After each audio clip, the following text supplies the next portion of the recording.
This is చిన్న. Telugu1.com ప్రేక్షకులకి hearty welcome. నేను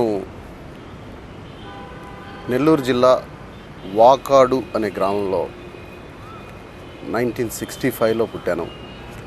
నా ఒరిజినల్ నేమ్ జితేందర్ రెడ్డి. నేను అక్కడే స్కూల్ స్టడీస్ చేశాను. మా ఫాదర్ పేరు రామచంద్రారెడ్డి, మా అమ్మ రాజేశ్వరమ్మ. నాకు ఒక అన్న, ఒక అక్క, తమ్ముడు. ఇది మా ఫ్యామిలీ. మా ఫాదరు మేము పుట్టేటప్పటికి టీచరు, రిటైర్ అయ్యేటప్పటికి ఎడ్యుకేషన్ ఆఫీసర్గా రిటైర్ అయ్యారు. నేను ఇంటర్ సెకండ్ ఇయర్ వరకే చదివాను. మాకు అక్కడే సినిమా థియేటర్ ఉండేది. ఆ సినిమా థియేటర్ని మెయింటైన్ చేస్తూ చదువును కొంచెం నిర్లక్ష్యం చేసి 10th క్లాస్ వరకు బాగానే చదివి అక్కడి నుంచి ఈ సినిమాలు చూడడం ఎక్కువ, వీటిలో చదువు నిర్లక్ష్యం అయ్యి ఇంటర్మీడియట్తో ఆపేశాను. అక్కడి నుంచి ఈ థియేటర్ దగ్గర సినిమాలే ఎక్కువ చూడడం, వీటితో సినిమాల్లో యాక్ట్ చేద్దామనే ఒక చిన్న కోరిక అప్పుడు మొదలైంది.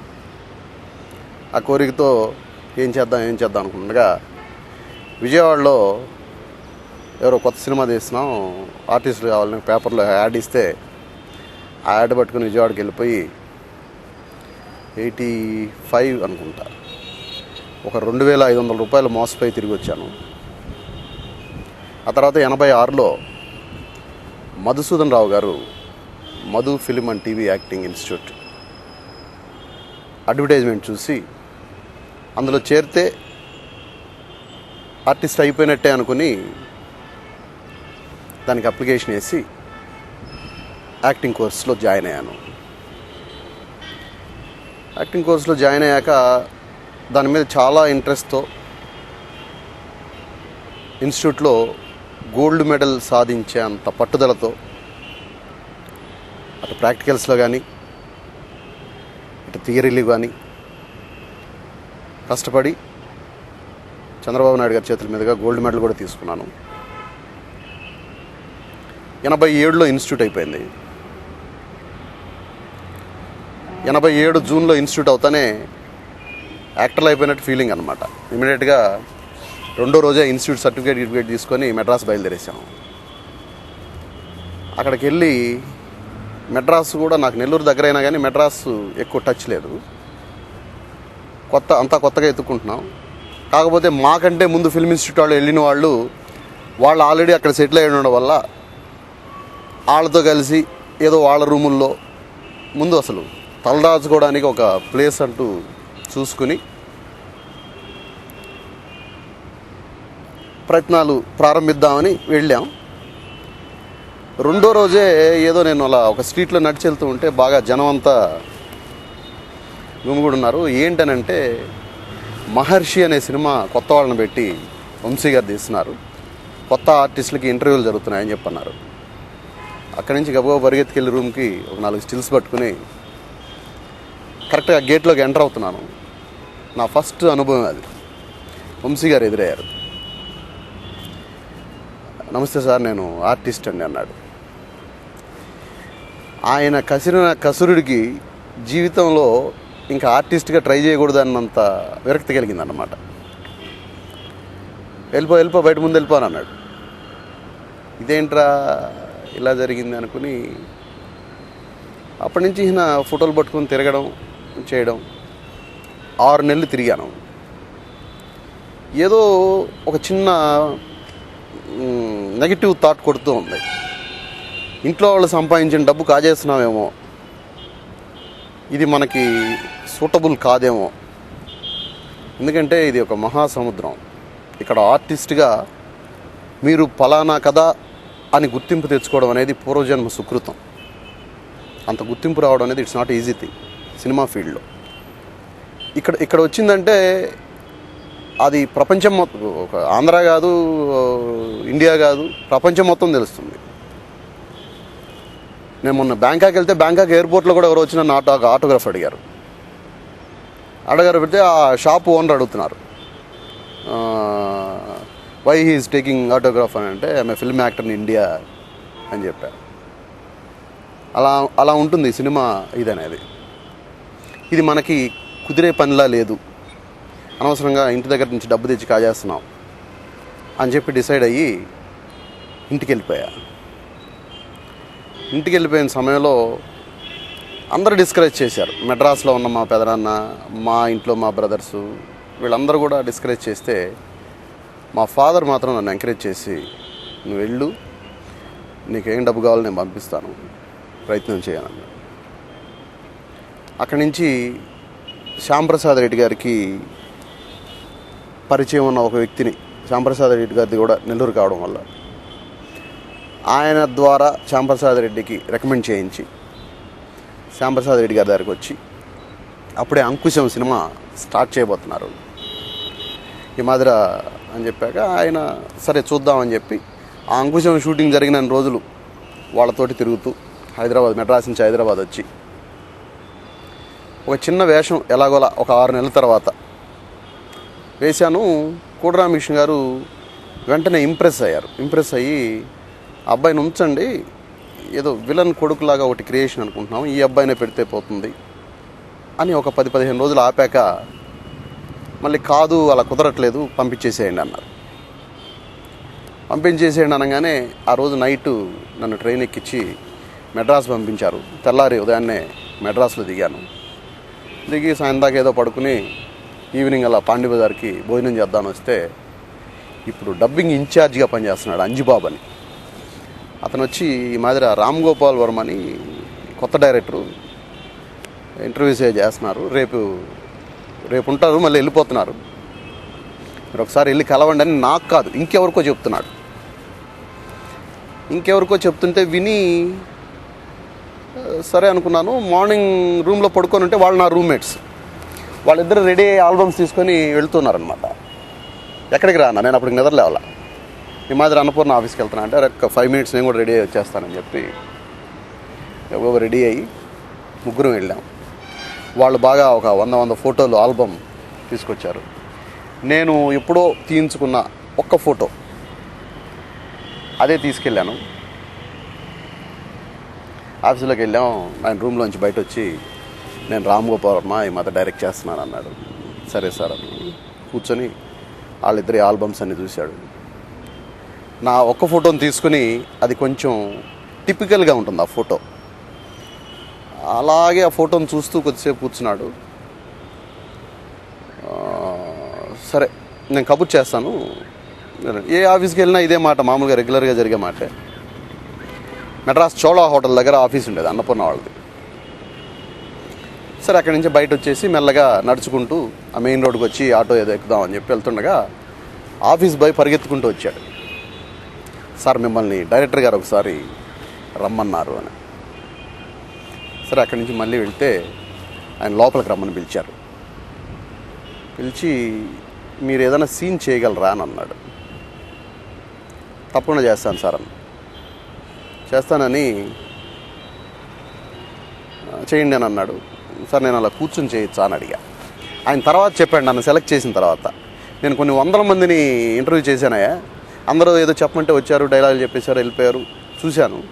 కానీ ఫస్ట్ టైం నేను అలా కూర్చొని చేయొచ్చా అని అడిగిన వ్యక్తి అక్కడే నీ మీద ఒక ఇంప్రెషన్ వచ్చింది నాకు.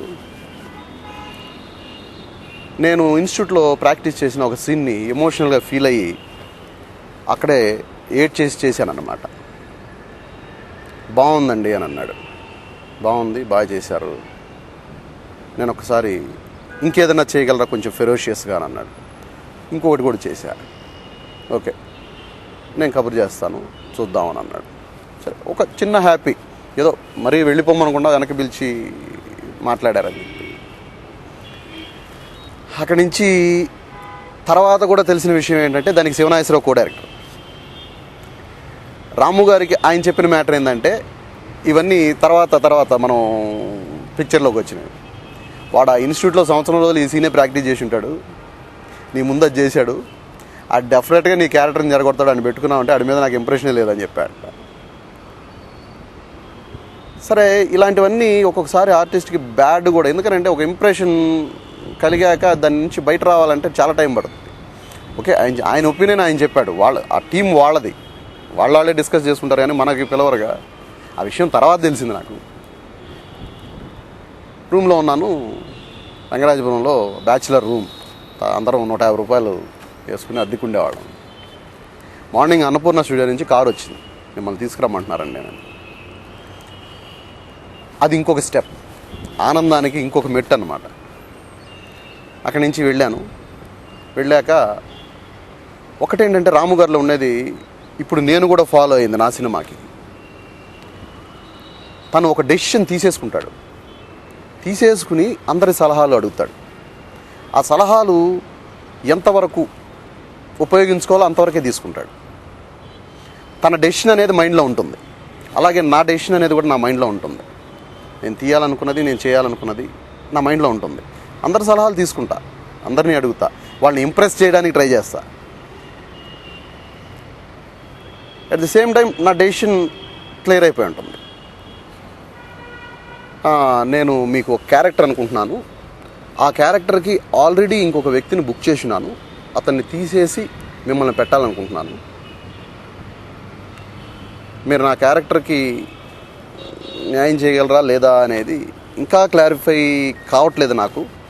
మా వాళ్ళు అందరూ డెసిషన్స్ వీటి మీద అంటేను మళ్ళీ ఇంకేదో చేయమని అడిగారు.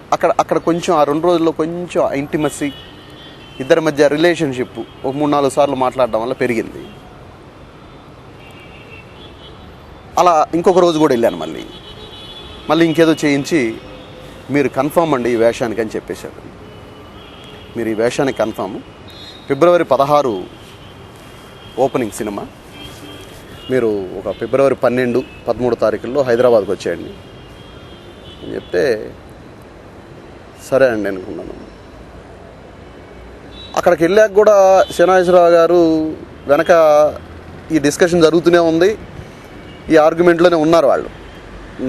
నాకు డిసైడెడ్ అని చెప్పినా కానీ అక్కడ వన్ లైన్ డిస్కషన్ జరుగుతూనే ఉంది దీని గురించి, పెట్టాలన్నా వద్దా అని. నేను ట్రైన్ దిగి ఫ్రంట్ రూమ్లో ఎక్కడో దిగి స్నానం చేసి నేరుగా అన్నపూర్ణ స్టూడియోకి వెళ్ళాను.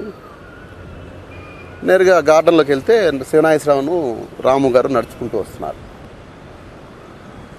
నమస్కారం అండి, ఏంటి నీలో ఏదో చాలా చేంజ్ ఉంది, నేను మొన్న చూసిన దానికి ఇప్పటికీ అని అన్నాడు. ఏం లేదు సార్, ఇప్పుడే ట్రైన్ దిగి స్నానం చేసి వస్తున్నాను, బాగా టైర్డ్ అయిపోయాను, అంతకంటే ఏం లేదు సంథింగ్ చేంజ్, నాకేదో కొడుతుందే అని అన్నాడు. పోయిందిరా వేషం అనుకున్నా, మళ్ళీ ఇదేదో తేడాగా ఉంది, పోయిందను. ఒక పని చేస్తారా మీరు, నేను ఫస్ట్ డే ఇంటర్వ్యూ చేసినప్పుడు వేసుకొచ్చాను చూడండి, ఆ డ్రెస్ వేసుకొస్తారా వెళ్ళాను అన్నాడు.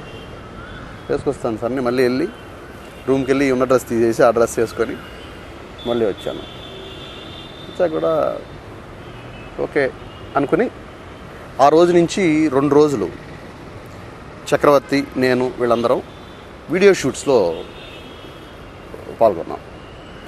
Nagarjuna character, Raghuvaran character, JD character నేను, ఇలా అన్ని క్యారెక్టర్స్ని ఆ 2 రోజులు చేయించి నెక్స్ట్ డే ఈవినింగ్కి this is final decision, you're confirmed అన్నాడు ఆయన. ఇంకా దీంట్లో వేరే తిరగలేదు, నువ్వు చేస్తున్నావు అంతే ఆయన. 16వ తేదీ ఓపెనింగ్ అయింది, 17వ తేదీ నుంచి నా చేజ్ ఫస్ట్ నేను ఎంటర్ అయింది. వాళ్ళు రౌడీస్ తరిమితే వచ్చి గేట్ ఎక్కే షాట్ తీశారు, ఫస్ట్ షాట్ నా మీద. ఆ గేట్ ఎక్కినప్పుడే నాకు చేయి దెబ్బ తగిలి బ్లడ్ గారడం, బ్లడ్తోనే స్టార్ట్ అయింది. అలా చేజులు ఇప్పటికీ చేజులు చేస్తూనే ఉంటాను అన్నమాట. శివ వస్తాడు అనుకున్నాను,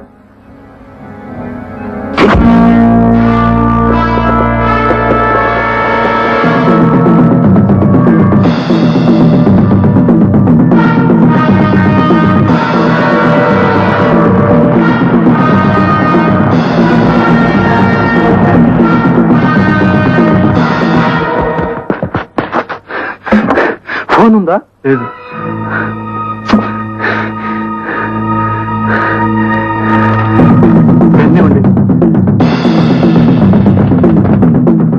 ప్లీజ్ దీన్ని ఎలాగైనా పోస్ట్ చేయండి.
ఈ సినిమా బయటకు వచ్చి అది అది ఎలా ఆడిందో మీకు అందరికీ తెలుసు. అందరూ చిన్న చిన్న చిన్న అని పిలవడం మొదలుపెట్టారు.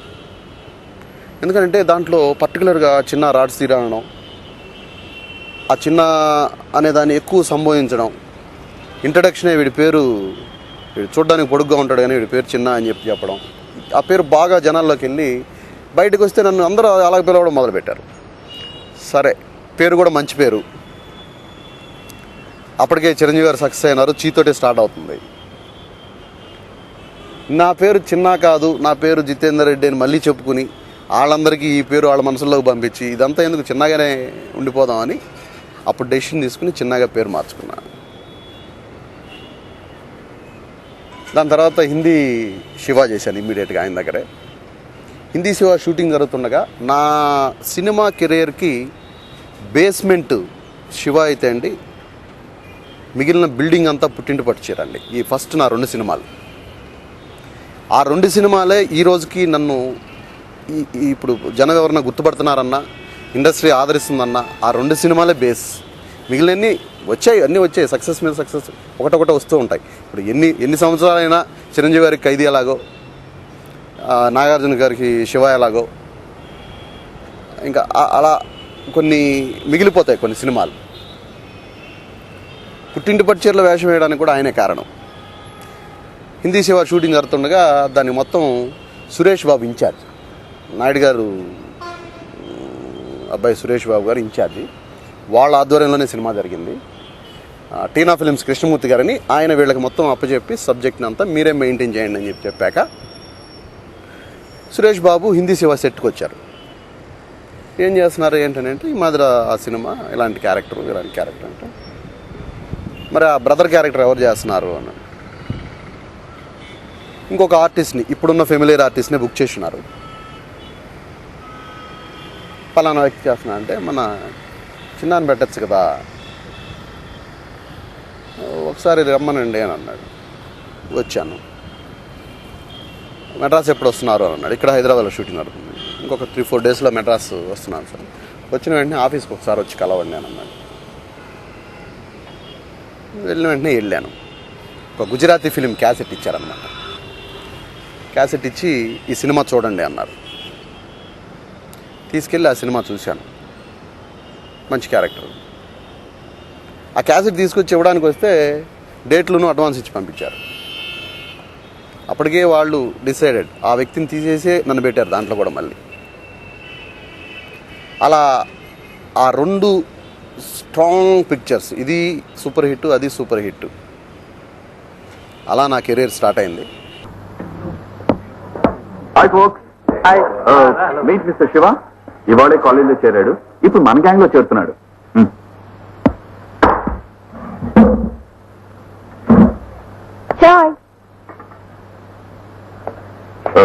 She is Asha, most active girl in the college. Shiva. Hi. Hi. వీడు భాష గుంటూరు సాహిబ్, కానీ ఒక్క ముక్క హిందీ రాదు. హాయ్. హాయ్.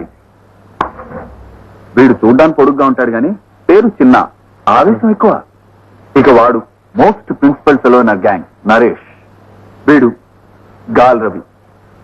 డోంట్ మిస్టేక్, గాలివాడి ఇంటి పేరు కాదు. పొద్దున్నే లేచి ట్రిమ్గా తయారై రోడ్డు సెంటర్లో నిలబడతాడు, గాలెట్టేస్తే అటు పోతూ ఉంటాడు. ఒరే, ఇది మా గ్యాంగ్. పంపలో బోర్ కొట్టిందంటే కాలేజీకి వస్తాం, కాలేజీలో బోర్ కొట్టిందంటే క్యాంటీన్కి వస్తాం.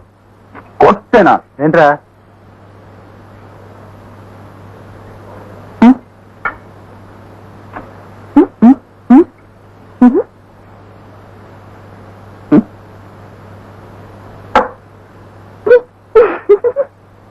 ఓహో, తమరా కొట్టింది. అంతేనండి బాబు, పరిచయం చేసి 10 నిమిషాలు కాలేదు, అప్పుడే మాకన్నా వాళ్ళే ఎక్కువ అయిపోయారనమాట.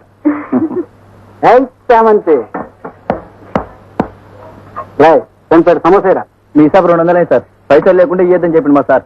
కదా నన్ను తిరగండి మీ సార్ని.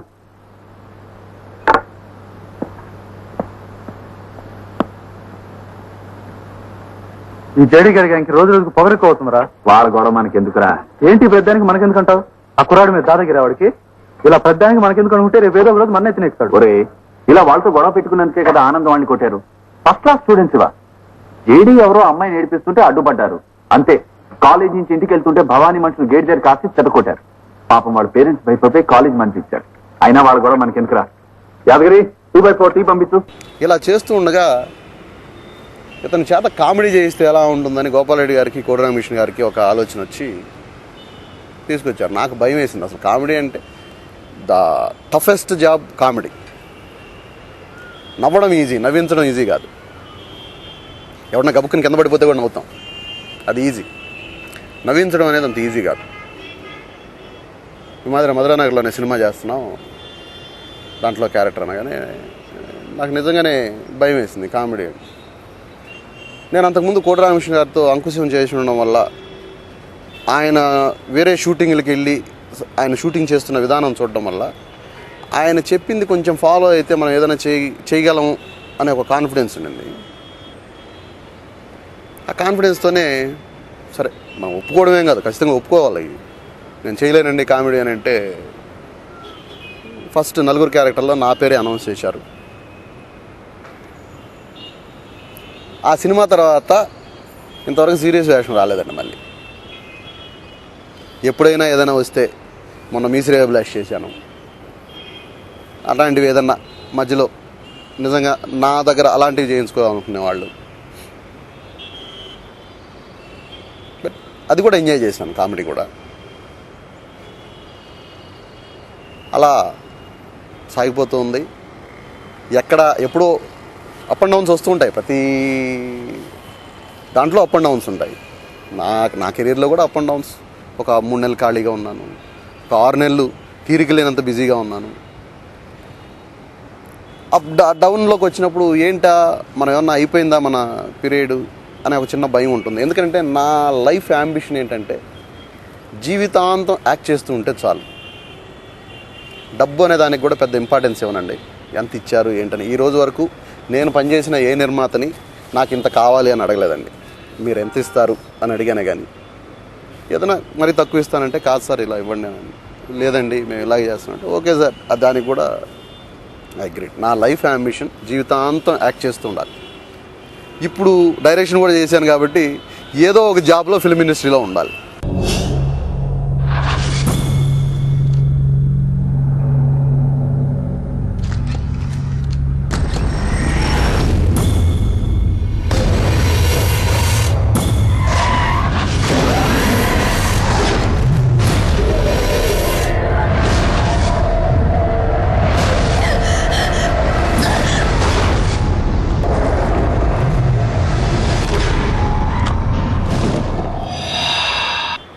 ముందు ప్రొడ్యూస్ చేద్దాం అనుకున్నాం 4 ఫ్రెండ్స్ని కలిపి. ఆ డెసిషన్ తీసుకున్నాక డైరెక్షన్ చేద్దాం, అది ఎక్కడో ఒక లోతు బాధల్లో నుంచి వచ్చిన డెసిషన్. అది కథ నేనే తయారు చేశాను. దీని మీద ఏదైనా చేస్తే ఖచ్చితంగా గోల్ కొట్టాలి. గోల్ కొట్టకపోయినా, గోల్ కొట్టాలి అనేది ఫస్ట్. గోల్ కొట్టలేకపోయినా మనం చెడగొట్టలేదు ప్రోడక్ట్ని. ప్రతి ఒక్కరూ సక్సెస్ కోసమే పాకులాడతారు. సక్సెస్ డిపెండ్స్ మన ఫెయిత్ మీద ఆధారపడి ఉంటుంది. బట్ నాకు ఒక కాన్ఫిడెన్స్ ఏంటంటే రకరకాలుగా నా లైఫ్ మారుతూ వచ్చింది. దేంట్లో అడుగుపెట్టినా సక్సెస్ అయినా కానీ ఎక్కడ ఫెయిల్ కాల.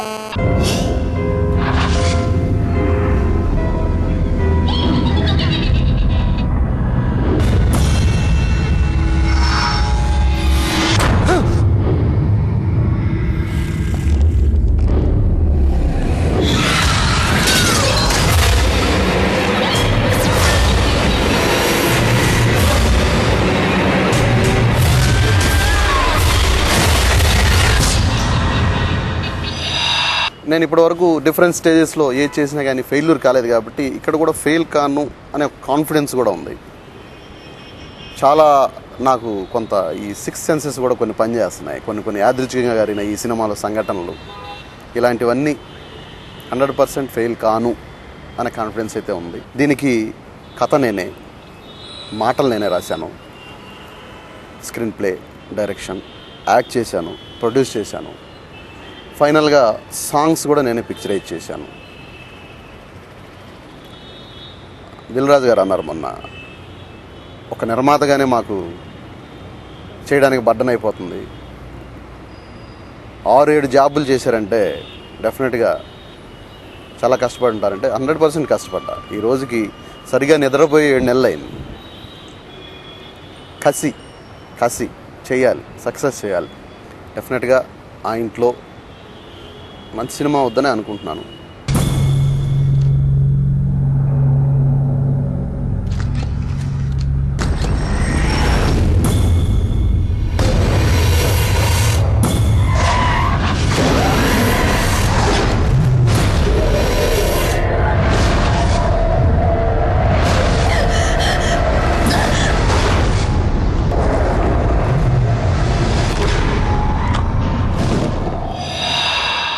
దొడ్డిదారిని బతకడం అనేది ఏ ఇండస్ట్రీలో అయినా ఉంటుందండి.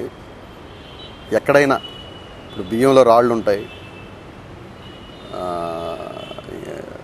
పాలల్లో నీళ్లు ఉంటాయి. ఇలాంటి దొడ్డిదారిని బతకడం అనేది మన మన మనుషుల దీంట్లోనే ఇమిడిపోయి ఉంది. బట్ అది మోతాదుకు మించకుండా ఉంటే కొంత ఇది ఉంటుంది. పైరసీని పూర్తిగా అరికట్టేయగలం అని నేను అనట్లేదు. పైరసీని అరికట్టడానికి ప్రయత్నిద్దాం. దానికి ప్రజల సపోర్ట్ కూడా ఉండాలి. ఎందుకంటే సినిమాని ఇంట్లో చూస్తే ఎంజాయ్ చేయలేమండి. 100% సినిమాని సినిమాగానే చూడాలి. సినిమాని నేను నా ఫైనల్ మిక్సింగ్ జరిగేటప్పుడు డిటిఎస్ థియేటర్లో నేను ఇంజనీర్ కూర్చొని చూసినా కూడా ఎంజాయ్ చేయలేదండి. ఎందుకంటే అది 500 మంది ప్రేక్షకుల మధ్య, లేదంటే 1000 మంది ప్రేక్షకుల మధ్య ఆ స్క్రీన్ మీద ఒకడు విజలేస్తాడు, ఒకడు ఏడుస్తాడు, ఒకడు నవ్వుతాడు. దాంట్లో ఆ ఇన్వాల్వ్మెంట్ వేరేగా ఉంటుందండి. ఇక్కడ మనం ఇంట్లో కూర్చుంటే భోజనానికి రమ్మంటారు, ఈ లోపల ఒక సీన్ అయిపోద్ది. భోంచేసి వచ్చే లోపల అక్కడ ఏదో భోంచేస్తూ చూస్తాం. ఇప్పుడు నేను నా సినిమాలో ఇంటర్వెల్ అనేది క్రూషియల్ పాయింట్ అండి. దాన్ని మళ్ళీ ఇంటర్వెల్ అయిన తర్వాత కూడా ఒక 1 minute రిపీట్ చేశా సినిమాని. ఎందుకనంటే సినిమాని మిస్ అయిపోతాడేమో ప్రేక్షకుడు అనే దాంతో. అలా వీడియోలో చూసినందువల్ల ఇట్లాంటి లక్ష్యం మిస్ అవుతామండి. ప్లస్ క్లారిటీ ఉండదు. కొన్ని సినిమాలు వీడియోలో చూడడం వేస్ట్ అసలు. ఇది తాత్కాలికంగా ఏదో ఎంటర్టైన్ చేసాం, ఎంజాయ్ చేసాం, ఓ 10 రూపాయలకి సీడీ తెచ్చుకొని సినిమా చూసేసాం అని చెప్పుకోవడానికి ఉంటుందే కానీ ఇది ఏమాత్రం రియల్ ఎంటర్టైన్మెంట్ కాదని నా ఉద్దేశం. సినిమాని థియేటర్లోనే చూడండి, సినిమాని ఎంజాయ్ చేయండి, పైరసీని అరికట్టండి.